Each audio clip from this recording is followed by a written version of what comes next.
Imagine being taken prisoner aboard an enemy warship, where death feels certain and trust is impossible. But what if, in the heart of darkness, your greatest enemy reveals a forbidden truth? A moment of raw vulnerability never meant to be seen.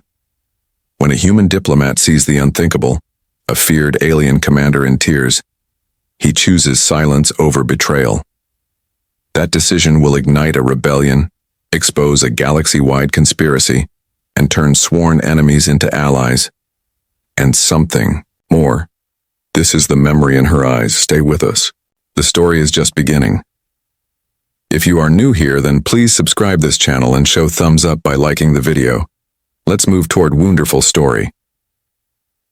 The stars outside the diplomatic vessel shimmered with their usual indifference, as Rivendell stood near the observation deck, watching them silently. The ship, Unity Star, was a vessel of peace, unarmed, unassuming, and on a mission that had taken months to prepare.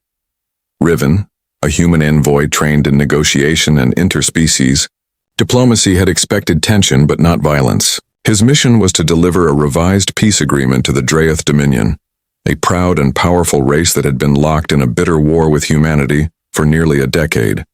He had rehearsed every word he'd say. He hadn't prepared for what happened next. Without warning, the ship's alarms screamed through the corridors. Lights dimmed, flashing red emergency signals. Crew members rushed to control panels, their voices tense and clipped. Riven moved quickly to the command bridge, where Captain Eland met him with a grim expression. "We're caught in a tractor beam," the captain said. "Drayth vessel. No ID broadcast." "Communications?" Riven asked. "Jammed. No distress signals getting through." Riven's heart pounded, but he forced calm into his voice. "Erase everything sensitive. Wipe the negotiation files. The peace agreement is encoded in my neural implant. It can't fall into enemy hands." Before the captain could reply, a loud metallic clang echoed through the hull. They were being boarded. "Battle stations!" someone shouted. But Riven, I knew better. This wasn't a battle they could win. The Unity Star was not built for war. It was a symbol of hope. He turned to his aide. "Get the crew to the escape pods. I'll do what I came here to do. I'll buy us time." Moments later, the airlock doors burst open in a blast of smoke and sound. Riven stood calmly as three tall, armored figures emerged. Their armor was dark, almost liquid-looking, and their movements were silent but swift. The one in the lead stopped directly in front of him. She was taller than the others, her posture commanding, her armor shaped with deliberate elegance. Her skin was a deep violet, like twilight before a storm, and her black hair was braided tightly down her back. "I am Commander Nerys Kale of the Drayth Dominion," she said, her voice smooth but distant. "This vessel is now under my control." Riven met her gaze. Her eyes were a vivid green, glowing faintly with vertical pupils that reminded him of a cat watching its prey. "I'm Rivendell, envoy of the Terran Council. This ship is protected under interstellar diplomatic law.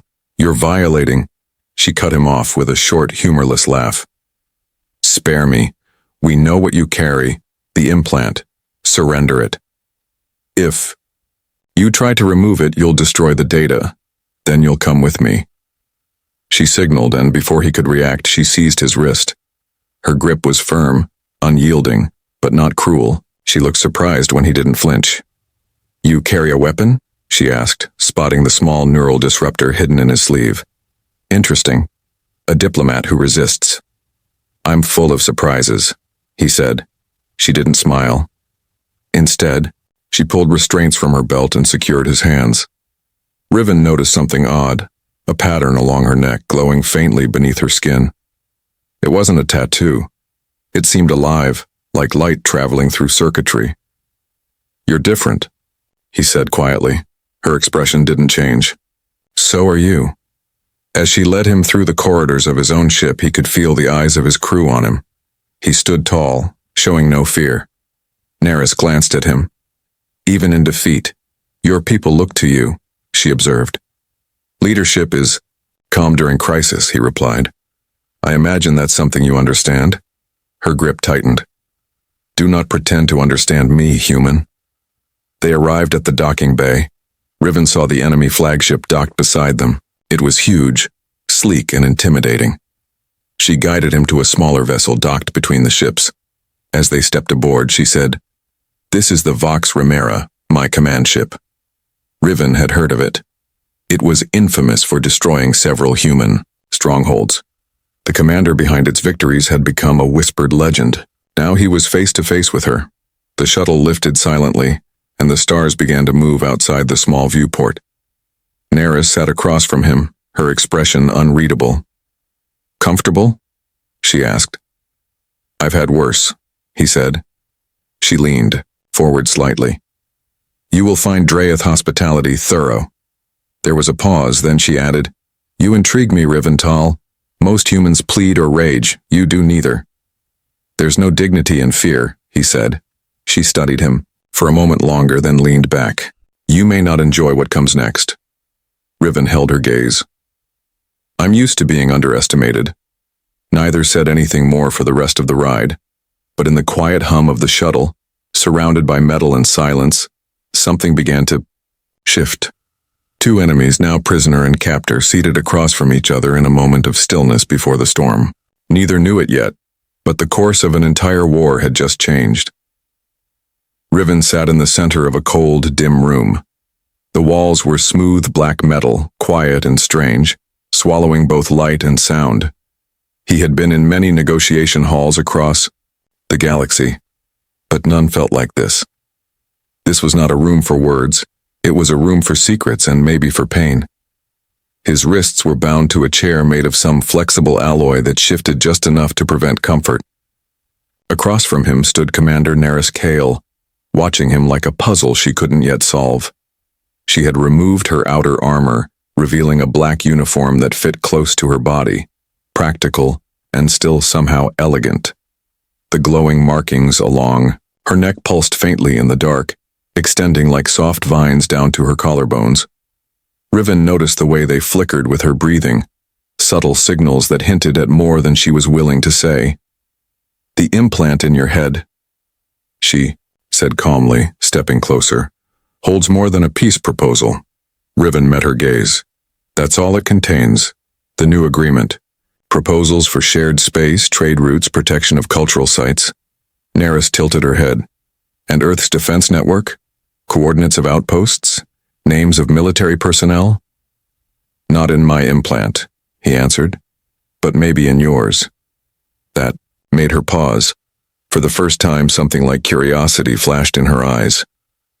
"You've studied us," she said, not asking, but stating. "Understanding is part of peace," Riven replied. She walked slowly around him, each step silent. "You're not like the others we've captured." "Because I don't see you as a monster," he said softly. "Even if you see me as one." That made her stop. For a brief second, she looked almost human, tired, unsure, and alone. But it passed quickly.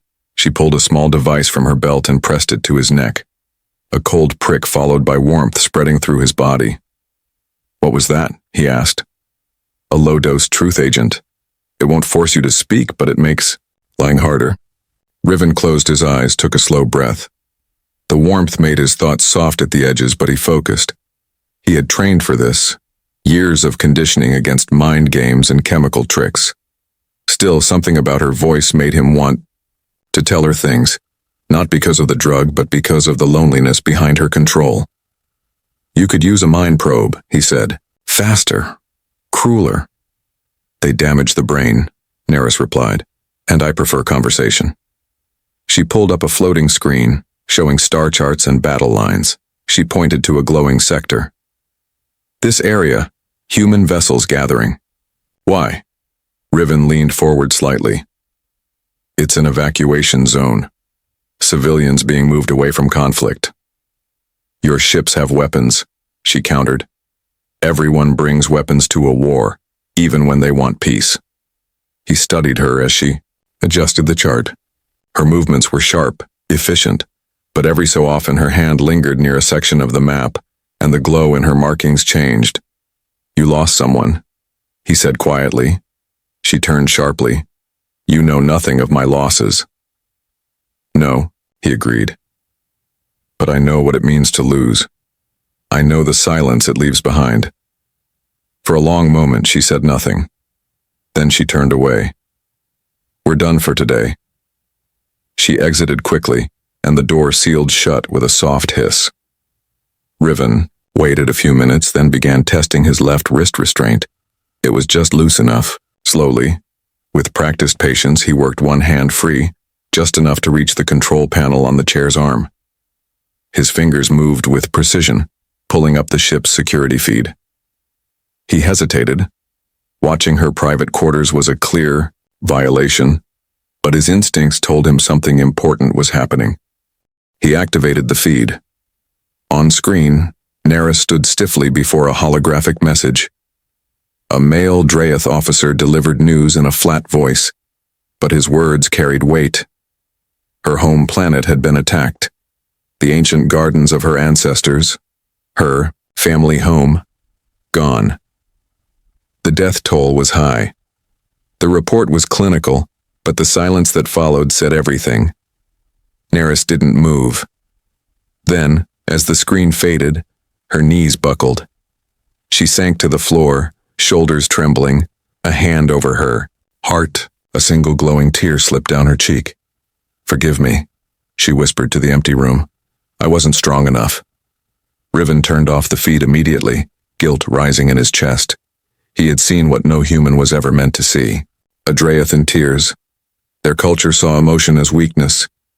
She had broken a sacred rule. When she returned hours later, her face was calm, her stance firm. Only the faint redness beneath her eyes gave her away. She resumed the questioning, but Riven didn't push back. He answered softly, respectfully.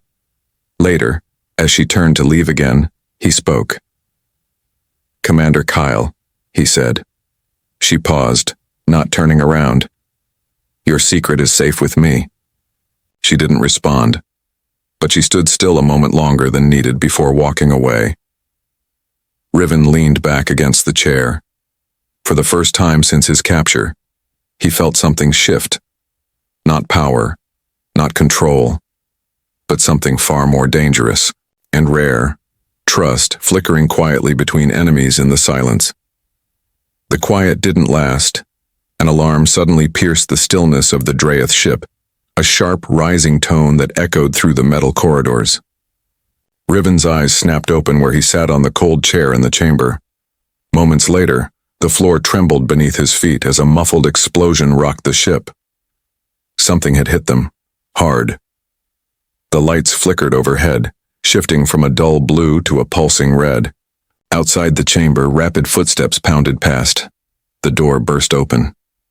Commander Neris Kale stepped inside, her face sharp and alert, eyes glowing brighter than usual. "You're coming with me," she said without hesitation. She released his restraints with quick, practiced movements and pulled him to his feet. "The ship is under attack." "Humans?" Riven asked. She shook her head. "Unknown origin. Their weapons are unmarked. The pattern is wrong. This isn't a Terran assault." They moved quickly through the ship's corridors. Smoke curled through the air from damaged power conduits, and crew members darted past, shouting orders and dragging the wounded to safety. Neris kept her grip firm on Riven's arm, not out of force but necessity. She didn't want to lose him in the chaos. At the junction to the main control room, 3 armored figures in black appeared, firing without warning. Neris reacted instantly, pulling Riven behind a support beam and returning fire. Riven grabbed a fallen weapon beside him and joined her. He didn't shoot to kill, only to drive them back. The two of them moved like a single unit, shifting and covering each other. It felt almost natural, despite everything. When the attackers fell, Neris looked at him, breathing heavily. "Not bad for a diplomat." "I've had unusual assignments," Riven replied. They reached the secondary control room where a technician, named Thalen, was already working the damaged systems. His eyes widened when he saw Riven still alive. "Commander," Thalen said, voice shaking. "Those ships out there, they're mercenaries. Someone paid them to attack." Neris frowned. "By who?" Thalen gestured to a console. I intercepted part of their signal. They're not targeting just us. They're after him, too. He looked at Riven. Neris stepped closer to the screen, reading the lines of code and message fragments. Her jaw tightened. They're calling him a package to be removed. This wasn't about territory. It was about silencing us. Riven looked between them. Someone wants to stop the peace agreement before it reaches either government. They don't want the truth coming out. Neris tapped the screen rapidly, decoding layers of encrypted data. There's more. Thalen, open the deeper files. Lines of alien script poured across the display. Together they scanned document after document, coded orders, supply transfers, tactical patterns. As the final layer unlocked, Riven leaned in, eyes narrowing. Operation Echo Silence, he read aloud. A joint operation. Human and Draeth signatures, names on both sides. Neris scrolled down. Military leaders, high-ranking officials. They've been working together. Not for peace, but to keep the war going. Longer war, bigger profits, Riven said. Weapons, resources, fear. She clicked into another folder. Her breath caught, a file labeled Tal. Riven blinked. On the screen. Inside was his full record. Missions, psychological profile, even personal conversations. Below it, one command line. Terminate before proposal reaches public channels. Riven stared at his name, his face frozen on the screen. They've been tracking me the whole time. You were never just a diplomat, Neris murmured. You were the threat. Because of what you carry. She turned to face him fully, her voice lower now, serious in a different way. That peace agreement, it's real. It always was, Riven answered. 3 years of quiet talks. Data gathered from both sides. I wrote it with help from people who believed peace was possible. She nodded slowly.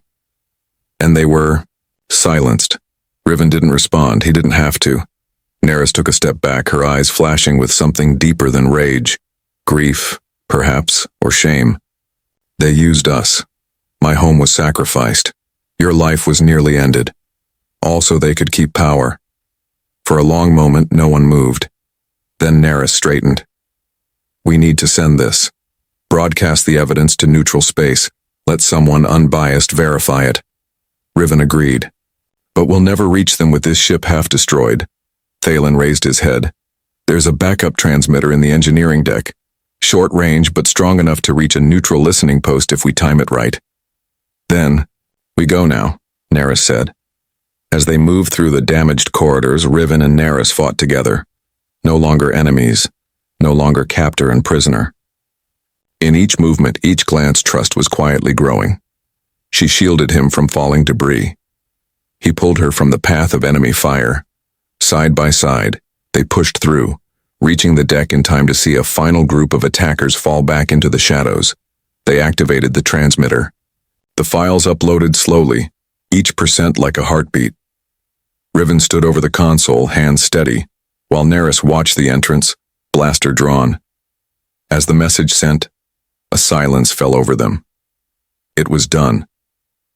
The truth was out there now, in the void, carried by their combined will. They looked at each other across the fading red lights, smoke swirling around them. What now? Riven asked quietly. Neris holstered her weapon. Now we survive. He nodded. And for a moment, neither of them was sure what side they were on anymore. But one thing was clear. They were in this together. The Vox Remera floated at the edge of the neutral zone, damaged but still intact. Its hull bore the scars of battle, and the crew moved with urgency and tension. What had once been a symbol of Draeth military strength now held something far more dangerous. Truth. Deep inside the ship in a quiet command chamber, Riven stood beside Commander Neris Kale, staring at the transmission console. The evidence had been sent, but they both knew that didn't mean the danger had passed. It had only begun. Whispers spread through the crew. Some believed the files were false. Others were shaken by the names listed. High-ranking leaders from both human and Draeth command, exposed as the ones behind the plan to prolong the war. Trust inside the ship began to crack. Loyalty shifted from chain of command to personal judgment, and Neris felt the weight of every decision pressing on her like gravity. Riven watched her closely. The strength she once wore like armor had become quieter, more internal. She no longer gave orders with fire, but with a calm resolve that made people listen. He admired that. It reminded him of why he had come to this mission in the first place, not just to stop a war, but to remind people that peace was still possible. But not everyone on the ship wanted peace. Lieutenant Serene, one of Neris's most trusted officers, stormed onto the bridge during a strategy meeting. His expression was cold, unreadable. He spoke clearly, loudly, so the whole room could hear. Commander Kale is no longer fit to lead. She has compromised the mission by protecting a human spy. Her actions are treasonous. Neris didn't react, at first. She let the silence stretch, her gaze steady. You've seen the files, Saren, you know what they prove. Saren's mouth tightened. I see weakness. I see you letting emotion cloud judgment. You let him in. He helped save the ship, she replied. He's still the enemy, Saren snapped, and you've betrayed everything we stand for. Riven stepped forward, but Neris raised a hand, stopping him. What do you suggest? She asked Saren. Immediate termination of the human, he said, and your removal from command. The bridge crew exchanged glances. Some nodded slowly. Others looked away. The uncertainty was growing. Neris knew she had little time left. She turned to Riven. Come with me. They left the bridge together, walking in silence until they reached her private quarters. The door sealed behind them, and she let out a breath she hadn't realized she was holding. They're turning, she said quietly. The ones who once followed me without question. They're scared, Riven replied. When people are scared, they cling to old ways. She looked at him. And you? Are you scared? I was, he admitted. But not anymore. Because we have something they don't, the truth. She smiled faintly, but it faded quickly. They won't let you live. Then fake my death again, he said, only half joking. She stepped closer. I won't lose you. You won't, he whispered. Their foreheads touched, the gesture now familiar between them. For a moment, the war, the lies, the betrayal, none of it mattered. Only this fragile, powerful bond they had formed, through fire and trust. A knock broke the moment. A voice came through the door. Commander Kale, you're ordered to appear before the council transmission. Now. She opened the door to find Saren flanked by armed guards. He didn't smile, but his eyes gleamed with satisfaction. Bring the human too, he said. They want to witness his end. Neris nodded. Very well. They escorted Riven and Neris to a chamber outfitted for official communication. A transmission from the Draeth High Command lit up the screen. The faces of the council were stern, cold, and unmoved. You have disobeyed direct orders, the lead counselor said. You withheld a human agent and shared sensitive military data. Explain yourself. Neris stood tall. I did what your rules prevented you from doing, telling the truth. There is no proof, the counselor replied. Neris stepped aside. Riven stepped forward, holding up a secure data crystal. This is the original transmission, all of it. Peace proposals, conspiracy orders, the operation that cost Anar thousands of lives. It's been sent to independent networks. You can't silence it anymore. There was silence on the other end. The council did not respond. The screen went dark.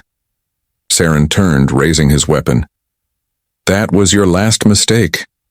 But before he could fire, several crew members raised their own weapons, pointing them at him. Thalen, the technician who had helped with the transmission, stepped forward. Stand down, Lieutenant, we've seen enough. One by one, others stepped beside Thalen. The tide had turned. Saren lowered his weapon slowly, defeated. Later, the Vox Remera crossed into neutral space, docking at a large orbital station governed by the Galactic Council. A tall, silver-skinned mediator met them at the gate. His name was Alan Darrow, and his voice was calm as he reviewed the evidence. After hours of review, he turned to Neris and Riven. "You've done something no one else could," he said. "You've broken the silence, you've created a crack in the wall, it's enough. Peace talks will begin." Neris looked at Riven. "Together?" "Always," he replied. They stood on the station's observation deck, the galaxy spread before them.